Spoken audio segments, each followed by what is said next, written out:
Ethan Ward never believed his quiet life would change. He lived on the edge of Green Hill Town, far away from noise, traffic, and trouble.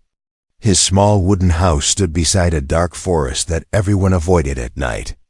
People in town often joked that strange things lived inside those trees. Ethan never believed them. Not until the night everything changed. For the last 3 days, he had seen something unusual in the sky blue lights moving too fast, stopping too suddenly, and disappearing without a sound. He mentioned it to his neighbor once, but the man laughed and told him he was dreaming. After that, Ethan kept quiet, but tonight the lights returned. Brighter than ever, the sky flashed like lightning, except the thunder never came. Ethan stepped out of his house and stared upward, confused. A glowing streak of white-blue light shot across the sky and dipped behind the forest dot. Then came the sound, a deep, heavy boom like the earth itself had taken a punch. The ground trembled under Ethan's feet. His breath caught. What was that? Before he could think, before he could doubt, curiosity pushed him forward. He grabbed a flashlight and ran toward the forest. His heart pounded fast, but something inside him said, "Go." He didn't know why. He didn't know what he expected to find. But he kept running. The forest was silent. Too silent. No insects. No wind, no sound. It felt wrong. He walked deeper, pushing through branches until he saw something glowing on the ground. A long trail of crushed trees stretched across the dirt, like something massive had fallen from the sky. Ethan raised his flashlight. His breath stopped. There, lying beside the fallen trees, was a figure. Humanoid, but not human. Her skin glowed faintly in the dark, a soft silver blue light. Her hair looked like liquid metal flowing around her shoulders. And her eyes, closed for now, were shaped differently, sharper, almost like a cat's but more delicate. She was beautiful. Impossibly beautiful. Ethan froze. His mind screamed run, but his legs refused to move. He stepped closer, unable to look away. The alien woman breathed weakly, her body shaking as if she was in pain. Just then, her eyes opened. They were bright violet, glowing like 2 small stars. Ethan stumbled back. His heart nearly stopped. She stared at him, directly into him, as if she could see his thoughts. For a moment, neither moved. He could only hear the sound of his own breathing. Then, in a soft but urgent voice, she spoke. "Human. Stop staring. It's time to act. Not to dream." Ethan's mouth fell open. She spoke English. How? Why? Before he could ask, a loud metallic sound echoed through the trees. A sharp click-click noise. Like a machine loading a weapon, the alien woman's eyes widened. She struggled to sit up but couldn't. "They found me," she whispered. Ethan turned around. In the distance, between the dark trees, red lights appeared, moving slowly, scanning the forest. Fear gripped Ethan's chest. "Who found you?" he asked. She grabbed his wrist with surprising strength. "Hunters," she said. "They will kill you too, if they see you. Help me stand." Ethan didn't think. His body moved before his mind did. He lifted her arm over his shoulder and helped her up. She was lighter than she looked, almost weightless. The red lights grew brighter. Ethan whispered, "We need to hide." "Yes," she said. "But first, move." They struggled through the forest, her steps slow and weak. Ethan supported her with all his strength. Every few seconds, she looked back, fear in her eyes. "Why are they after you?" Ethan asked. She gave a faint, painful smile. "Because I escaped." Ethan didn't understand but had no time to ask more. Suddenly, a red laser beam shot past them and burned a tree trunk. The bark exploded into sparks. Ethan jumped. "They're shooting at us." "Yes," she said. Her voice trembled. "And they don't miss twice." More laser beams cut through the darkness. Ethan dragged her behind a thick tree. His heart beat so loudly he thought they would hear it. The alien woman leaned on him, breathing hard. "Listen," she said weakly. "My name is Lyria. I came from a world far beyond yours. I didn't mean to fall here, but now. You are in danger too." Before Ethan could answer, a tall shadow stepped between the trees. Its body was covered with black armor. A single red visor glowed in place of eyes. In its hand, it held a silver weapon humming with deadly energy. Ethan's blood turned cold.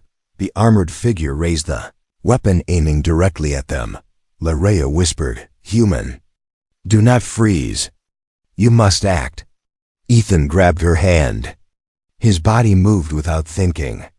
They ran again, branches slapping their faces, leaves crunching under their feet.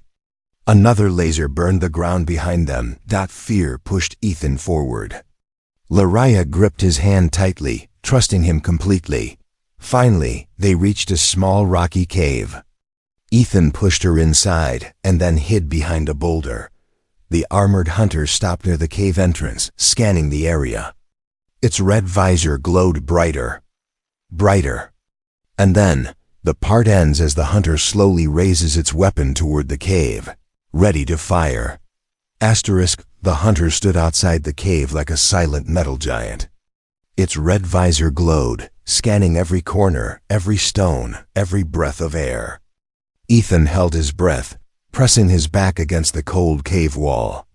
Lyria leaned weakly beside him, her chest rising and falling with pain. The humming sound from the hunter's weapon filled the cave entrance, a slow, deadly vibration that warned of coming danger. Ethan whispered, "Is it gone?" Lyria shook her head. "No, it can feel energy. It knows we are close." She winced and held her side. Her silver blue skin flickered like a dying light. Ethan clenched his jaw. He didn't understand aliens or hunters, but he understood fear.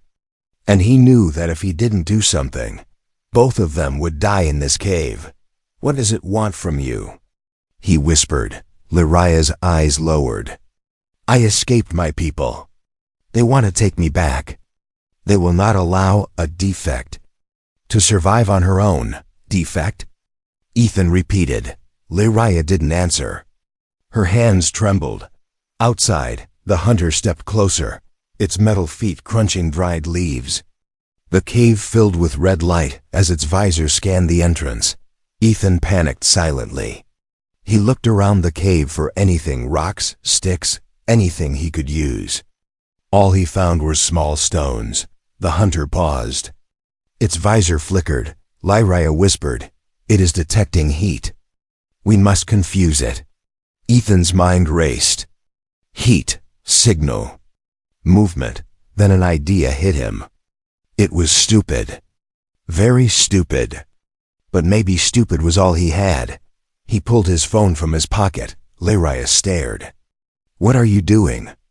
"Giving it something else to chase," Ethan whispered back. He quickly opened a flashlight app, turned the brightness to maximum, and tossed the phone out of the cave as far as he could. The phone hit the ground, its light blinking. The hunter instantly snapped its head toward the glow. The visor flashed, then the hunter ran toward the phone with loud, metallic steps. Lyria blinked in surprise. "You humans. Your minds work in strange ways."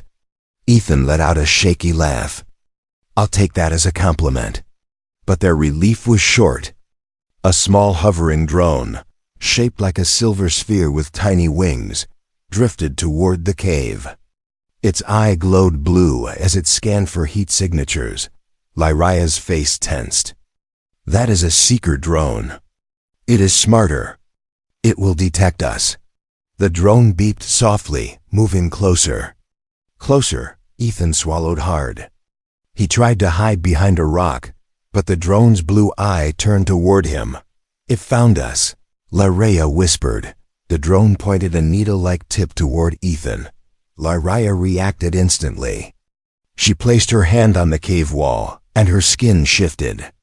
Her entire body began to bend light around her, turning almost invisible.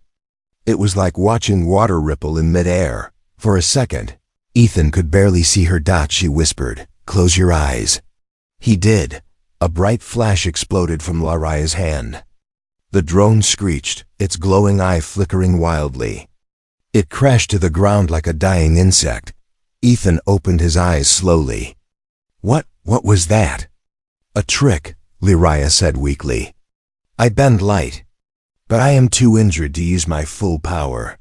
Ethan helped her stand. "Then we need to get you somewhere safe." "We cannot go back to your home," she said. "They will search there next." "Then where?" Ethan asked. Laraya hesitated. "There is a place in your world that hides energy. Many metals. Much noise. It will confuse their sensors." Ethan understood. "The old mine." Laraya nodded. They stepped out of the cave and hurried through the shadows. Behind them, the hunter discovered Ethan's phone and crushed it under its foot with one loud crack. Ethan winced. "Well, there goes my phone." They moved deeper into the forest. The wind picked up. Branches shook. The night felt heavier, as if the forest itself was watching them. After several minutes, Laraya spoke quietly. "Why did you help me, human?" "You do not know me. I could be dangerous." Ethan replied honestly. "You looked scared. And alone." That was enough. Laraya stared at him with a strange softness.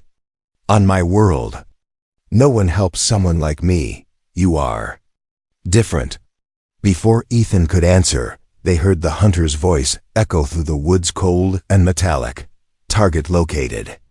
Closing in." Laraya's eyes widened. "We must reach the mine before it sees us." They ran again, breathless, branches whipping their faces, footsteps shaking the quiet forest. But as they approached the mine entrance, a new danger appeared. 3 hunters stepped out of the darkness, blocking their way completely. 3 hunters stood in front of the mine entrance, blocking the only safe place Laraya had mentioned. Their metal bodies shone under the moonlight. Their weapons hummed with energy strong enough to melt stone. Ethan froze. His throat tightened. Laraya's legs trembled beside him. Her wounds had worsened, and the glow of her skin dimmed. "We can't fight them," Ethan whispered. Laraya touched his arm. "I can make us invisible for a moment, but only once. My power is fading." Ethan swallowed hard. "Then we use that moment wisely." Laraya placed her palm against his chest. The air around them shimmered, bending like heat waves. Their outlines softened, becoming transparent. Ethan looked down. His hands were fading into the air. "Stay close," Laraya whispered. "Do not run. Move slowly." They stepped forward, passing meters from the hunters. Ethan's heart hammered. He prayed they wouldn't make a sound. The hunters scanned the trees, unaware that the 2 were right beside them, until Laraya's power flickered. Her invisibility broke like glass. A hunter's visor flashed red. "Targets detected." Laraya gasped and nearly collapsed. Ethan grabbed her and shouted, "Run!" The hunters fired, red beams slicing through the air. Ethan dragged Laraya toward the old mine, diving behind broken machinery. Sparks flew as lasers struck metal. "We're trapped," Ethan said, panting. Laraya leaned her head back, eyes shining with frustration. "I am useless. I cannot run. I cannot fight. I should never have come here." Ethan shook his head. "You're alive. That's enough for now." "No," Laraya whispered. "You do not understand." Her voice trembled not from fear, but from shame. "My people created soldiers with abilities. I am one of them.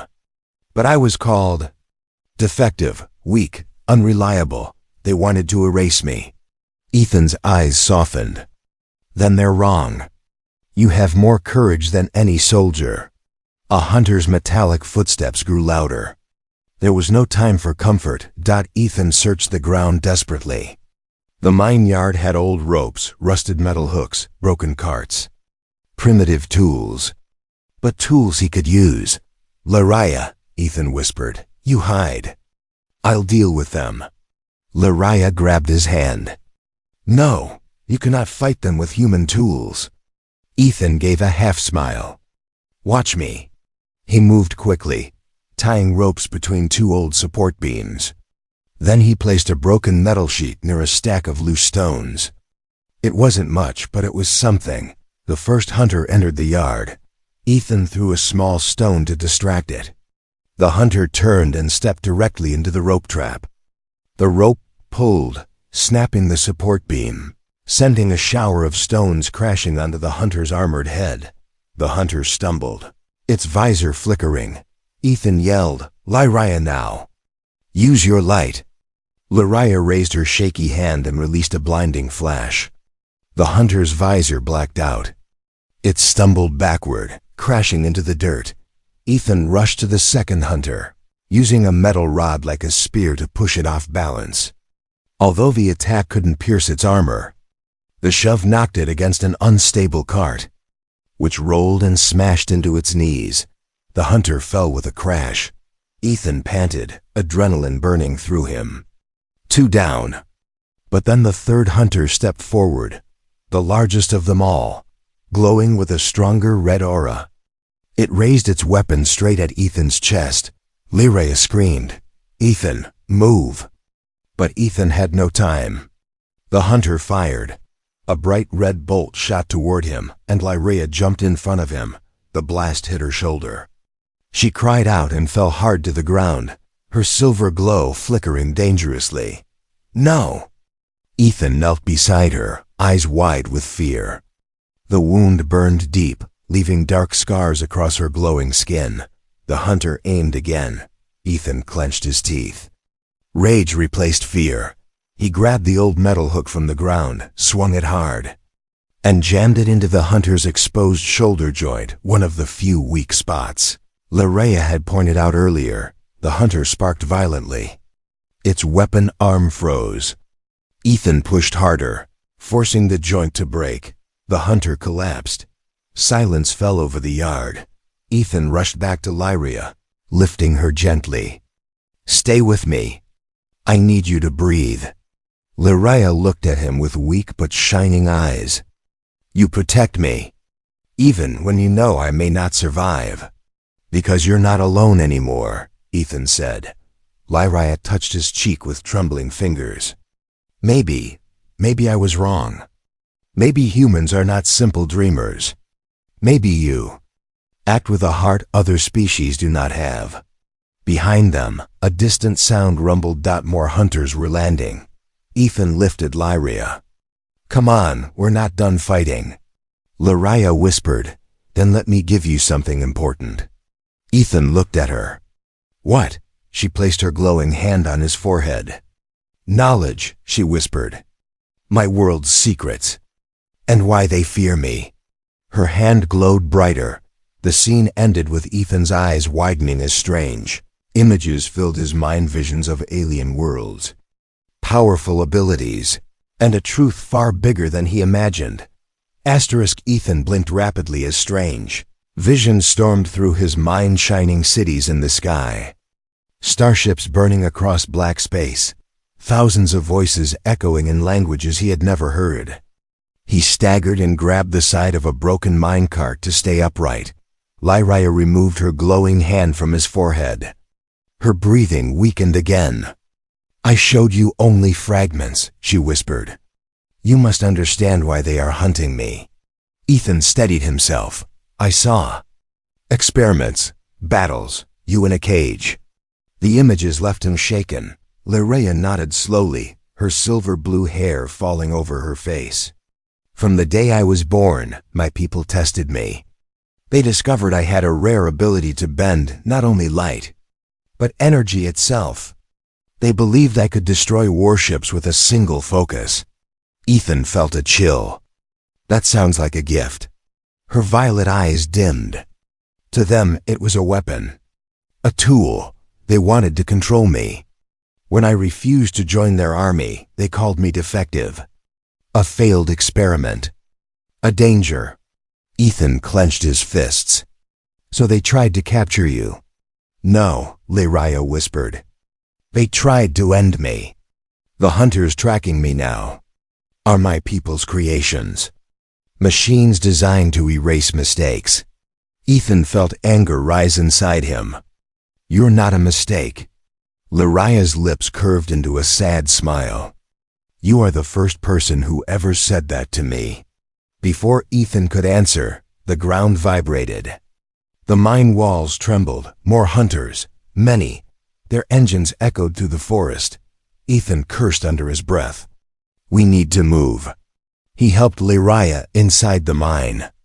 Old equipment lay everywhere, rusty pipes, broken rails, cracked helmets, piles of abandoned tools. The air smelled like dust and old metal. Lyria shivered.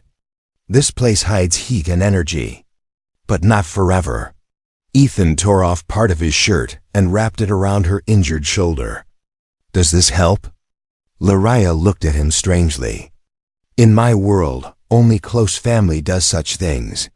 Well, Ethan said softly, then maybe I'm making new traditions. Lyria lowered her gaze. She wasn't used to kindness. They reached a deeper chamber where giant metal beams supported the ceiling. Ethan sat her down gently. Rest for a moment, he said. Lyria touched the beam beside her, feeling its vibrations. This mine, it is old, but alive with sound. Good, it will confuse them. Ethan's face tightened. But they'll still find us eventually. Yes, she said. Unless we move again. Or stop them. Ethan knelt in front of her. How do we stop them? Lyria hesitated. I do not want to use my power. Not like that. Why not? Ethan asked. She took a slow breath. Because every time I use too much power, I lose part of myself. My memory, my strength, my light. That is why they said I was defective. I cannot control the ability without harming myself. Ethan sat back, stunned. Double quote. So if you fight, you get weaker? Yes, she whispered. Sometimes even close to death. Ethan felt a wave of frustration. But then why would they want you as a weapon? Lyria shrugged slightly. To them, my life means nothing. Only the result matters. Ethan's jaw tightened. Not anymore. Lyria looked at him with soft eyes. Why do you care so much? You met me only hours ago. Ethan exhaled slowly. Because when I look at you, I don't see a weapon. I see someone who deserves a chance to live freely. Someone who deserves kindness. Her eyes widened, and for a moment, she forgot the pain, that the moment didn't last. A loud metallic roar echoed through the mine entrance. Lyria froze. They found the trail. Ethan stood quickly. Stay here. I'll distract them. What? No. Lyria reached for him, wincing. You cannot face them alone. Ethan grabbed a rusted piece of metal like a makeshift spear. I can buy us time. Lyria shook her head desperately. If they capture you, they will use you to control me. They will hurt you. Ethan stepped closer and placed a hand on her cheek. I trust you. And you trust me. That's enough for now. Lyria's eyes shimmered. She whispered something in her own language, a soft musical sound. It carried sadness and hope. Ethan turned away before she could see his fear. He moved toward the mine entrance, toward the noise, the hunters, and whatever waited in the darkness. But before he reached the entrance, a sudden flash of light appeared in front of him. A hologram-like image of a tall alien commander flickered into existence. The figure spoke in a cold, deep voice. Return the experiment to us, human. Do this, and we will spare your life. Ethan stepped back. Shocked, Lyria's voice echoed from behind him, weak but fierce. Do not listen to them. Ethan, they do not spare lives. The commander's hologram turned its head toward Lyria. Lyria, surrender, or your human dies tonight. Ethan tightened his grip on the metal spear. The mine fell silent. The tension grew heavy. Ethan whispered, They think I'm afraid. He stepped forward, eyes burning with defiance, but they haven't seen what humans can do when someone they care about is in danger. Ethan stood between Lyra and the hologram of the alien commander, gripping his rusted metal spear like a real weapon. The commander's image crackled with cold blue light, its voice sharp and inhuman. "You protect her?" The commander tilted its head. "A fragile human? Against us?" Ethan didn't flinch. "You call her an experiment. I call her a person." Lyra watched him with wide, trembling eyes. She had never seen anyone human or alien speak back to her. People's authority like that. The commander's voice deepened. "Then you will die with her." The hologram vanished. A long silence followed. Then the mine floor vibrated. The sound of metal feet. "Many metal feet," Lyra whispered. "Ethan, we have to escape. They are sending more than hunters. They are sending execution units." Ethan swallowed hard. "What's the difference?" "They don't chase," Lyra said. "They erase."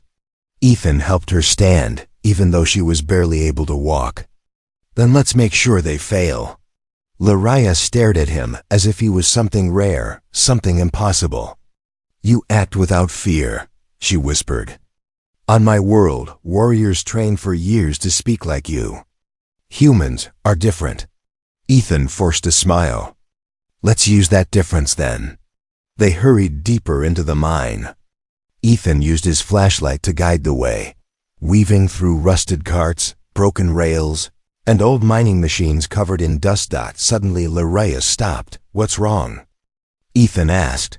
She pointed at a tall metal support beam that hummed with energy even after decades. "This place can help us.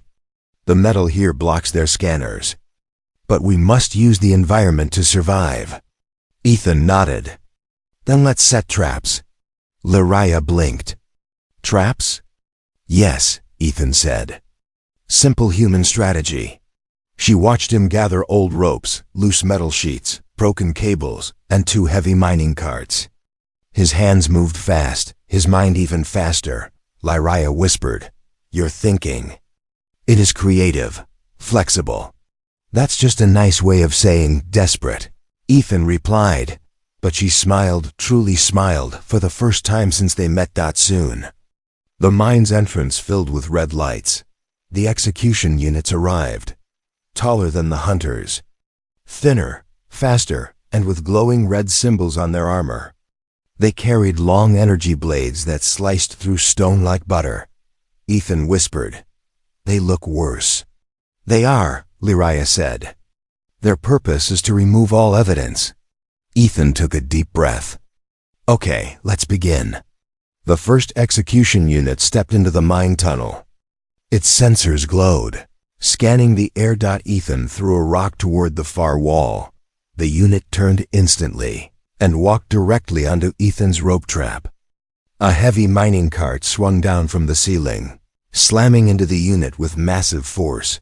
The metal monster crashed into the dirt, sparks flying. Ethan whispered, "One."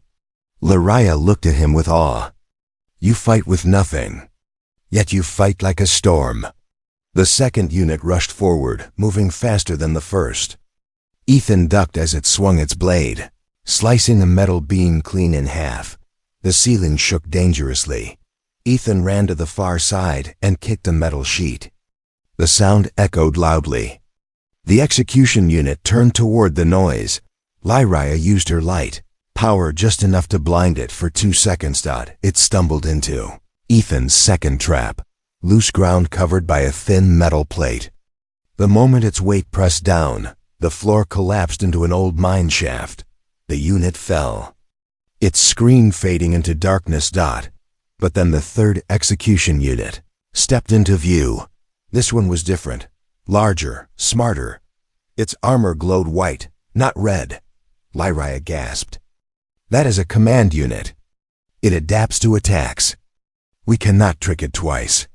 Ethan stepped in front of her. "Then we fight it together." The command unit lifted its blade and sped toward them. Lyria raised her hand, gathering her remaining energy. Her body glowed weakly. I can stun it, but only for a moment. Ethan nodded. A moment is enough. The unit swung its blade. Lyria released a burst of blinding light, her entire body glowing like a fallen star. The command unit slowed. Sensors flickering, Ethan charged forward, grabbing the loose end of a broken steel cable. With all his strength, he looped it around the unit's legs and pulled. The machine crashed to the ground, but it didn't shut down. It reached for Ethan's ankle.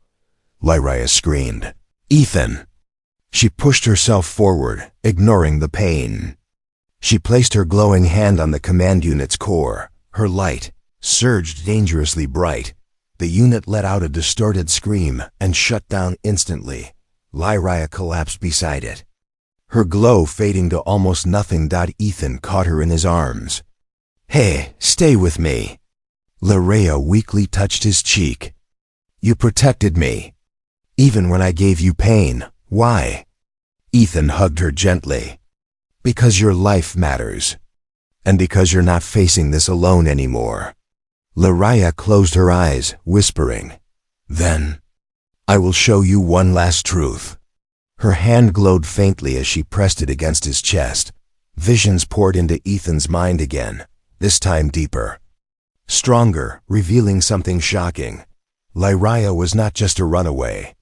She was the key to stopping a galactic war, and her enemies were coming in even greater numbers. Ethan staggered as Lyria's new visions flashed violently inside his mind. Starships drifting in black space, entire planets trembling, armies marching under banners of war. And in the center of everything, Lyria, not a weapon, not an experiment, a key powerful enough to decide the future of her galaxy. Ethan opened his eyes, breath shaking. Lyria lay weak in his arms, her glow dim like a dying candle. "Lyria, you should have told me," she whispered. "If you knew, you would have run." Ethan shook his head. "I don't run. Not from you." But there was no more time to speak. A thunderous boom echoed outside the mine. Ethan peeked from behind a rock, and his chest tightened. 3 ships landed in the forest near his farm. Not hunter ships. War carriers. Larger, deadlier. Their shadows stretched across the land. Like monsters waking from sleep, Lyria forced herself to sit up. "They brought an entire strike team, Ethan. They will destroy everything around us. Your home, your forest, your people." Ethan clenched his jaw. He had never felt so small, yet so determined. "Then we don't let them reach the farm." He helped Lyria stand, even though she could barely walk. They made their way out of the mine. The night air was cold, filled with the metallic scent of the alien ships. Ethan looked at the glowing forest. "We don't have long." Lyria's fingers shook. "They will spread out. They will find us." "Good," Ethan said. "Let them come." Lyria stared at him. "Ethan, you cannot win this with human courage." "Maybe not," he replied. "But I can slow them down." They ran back toward Ethan's farm, its old wooden fence, the quiet animals, the fields he worked every morning. But tonight, it wasn't a home. Tonight, it was a battlefield. Ethan placed Lyria against the barn wall. "Stay here. I need a minute." He sprinted around the farm, grabbing the tools he had set earlier. Fuel lines, ropes, metal spikes, wooden planks, old tractor parts. Everything simple. Everything human. Lyria watched, amazed. "You build traps faster than soldiers prepare for war." "That's the human way," Ethan said. "We improvise." The forest lit up again. Red lights moved between trees. The strike team arrived. 6 execution units marched in formation, their blades glowing. Behind them walked something bigger, a commander drone, 8 feet tall, carrying a weapon twice. Ethan sized. Ethan whispered to Lyria, "Stay down. Don't use your power unless you have to." Lyria shook her head. I must help you. You already did, Ethan whispered. You trusted me. The first execution unit stepped on the farmland. Ethan triggered his trap. A rope snapped, releasing a metal beam that swung from the barn roof and slammed into the machine's chest. The unit stumbled. Ethan pulled another cable, causing a fuel line to spill across the ground. He flicked a lighter. Whoosh! Fire shot across the field, surrounding 2 units in bright flames. Their armor heated, their sensors scrambled. The commander drone roared and charged forward. Now, Lyria! Ethan shouted. Lyria raised her hand, her glow flickering weakly, but she released a sharp flash of light that blinded the commander. Drone for 2 seconds. It was enough. Ethan slammed the old tractor forward. The rusty machine hit the commander drone, forcing it backward into the fence, but the machine recovered quickly. It slammed the tractor aside like it weighed nothing. Ethan rolled in the dirt. Gasping, the commander aimed its energy cannon at him. Lyria tried to stand, but she collapsed to her knees. Ethan! The beam fired. Ethan dove behind a wooden crate. As the cannon blast exploded the ground beside him, his ears rang. The air burned. The commander marched forward. Ethan grabbed a pitchfork, the most useless weapon possible. The commander raised its cannon for another shot. Lyria cried out and unleashed a burst of pure white energy. Not a flash, not a spark, a pulse, a shockwave so powerful Ethan felt it in his bones. The machines froze mid-step. Their lights flickered. Their weapons dropped. Lyria collapsed fully, her glow nearly gone. She lay still on the ground, breathing faintly. Ethan crawled to her, terrified. Lyria, talk to me. Her eyes opened weakly. I cannot use more power. If I do, I will fade. Ethan held her tight. Then don't. I'll finish the rest. The machines rebooted, shaking off the shockwave. 5 units remained. The commander reactivated its blade. Ethan stood. Tired, bleeding, barely able to breathe, but he stood. Come on then, he said. If you want her, you go through me. The machine stepped forward. Ethan didn't move. He was ready. But before the units could attack, a loud boom hit the sky. Dozens of bright drones appeared. Overhead. Human drones. Earth's military. They had tracked. Lyria's earlier energy burst. Ethan's eyes widened. Lyria whispered, humans. They came for you. No, Ethan said softly as the drones fired at the alien machines. They came for us. The night turned into bright fire and metal screams. The battlefield shifted. The war had officially begun. The battlefield glowed with burning metal and broken machines. Ethan covered Lyria with his body as Earth's military drones unleashed energy blasts from above. The night sky flashed white, red, blue like a storm made of fire and lightning. The alien strike team fell back, their formations crumbling. For the first time since this nightmare began, Ethan felt hope. Lyria opened her weak eyes, her voice barely a whisper. Ethan, your world fights fast. Faster than mine. Ethan held her trembling hand. That's what humans do. We act. A deafening explosion shook the earth as the last execution unit fell, cut apart by a precision strike from above. The commander drone tried to retreat, but a human missile hit it mid-air, ripping it into glowing fragments. The forest went silent, only smoke. And the sound of Ethan's breathing remained. Ethan lifted Lyria gently. It's over. You're safe. Lyria looked at him with soft, disbelieving eyes. Safe because of you. A single human? She smiled faintly.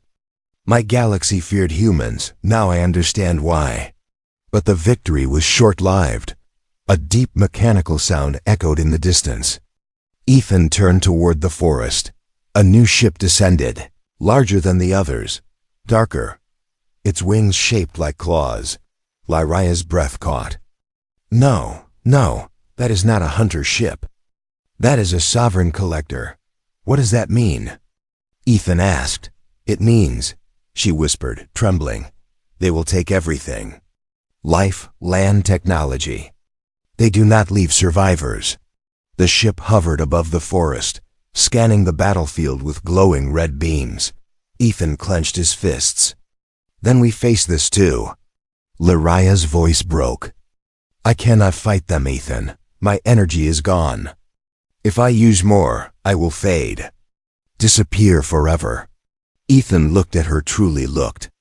She was dying, slowly, quietly. He couldn't let that happen. Then I'll fight for both of us. Lyraya grabbed his arm weakly. Ethan, you are human. You cannot destroy a sovereign ship. But Ethan wasn't listening. He carried her toward the crash site of Lyraya's own ship core, the shining engine that brought her here. The small crystalline sphere lay half buried in the dirt, pulsing with faint light. Ethan remembered the visions Lyraya had shown him. The energy inside that core was powerful enough to destroy anything.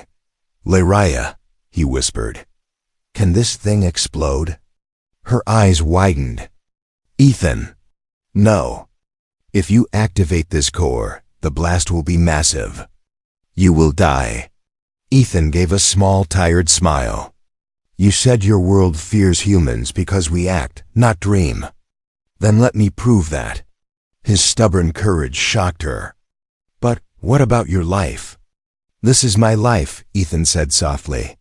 Protecting someone who deserves a chance. Lyraya's eyes filled with tears. The sovereign ship aimed its cannons at the farm. Ethan lifted the core.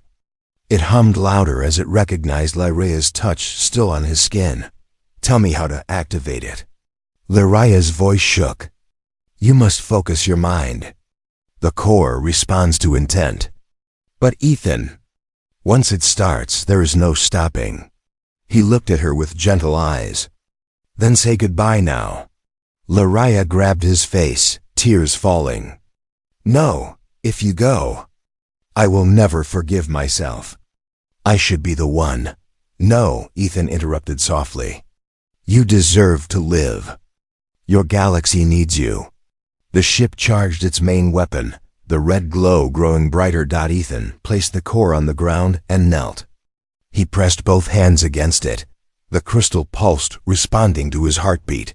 Lyraya crawled closer, desperate. Please, Ethan. Don't leave me. Ethan whispered, I'm not leaving. I'll always be a part of you. The core lit up. The earth shook. A massive energy wave surged through Ethan's arms. Glowing brighter and brighter, Lyraya screamed, Ethan. Stop! But Ethan only looked at her one last time and said, Human. Stop staring. It's time to act. The words she had said to him on the first night. The blast erupted. A column of white-blue light shot upward, striking the sovereign ship. The ship cracked apart, its metal tearing like paper. A bright explosion lit up the sky for miles. The farm shook. The trees bent. Smoke billowed everywhere. And when the light faded, the ship was gone. The hunters were gone. The danger was gone. But so was Ethan. Lyraya crawled to the center of the blast, crying silently. She touched the ground where Ethan last stood. The earth was warm, glowing faintly with his last energy. She whispered through tears, Humans, you truly act with heart. Suddenly, the crystal core flickered weakly, its light forming a small holographic echo. Ethan's voice. Soft, warm, familiar. I'm still here, the echo said. In your memories, in your light. Lyraya placed her hand over the hologram. I will find a way to bring you back. I promise.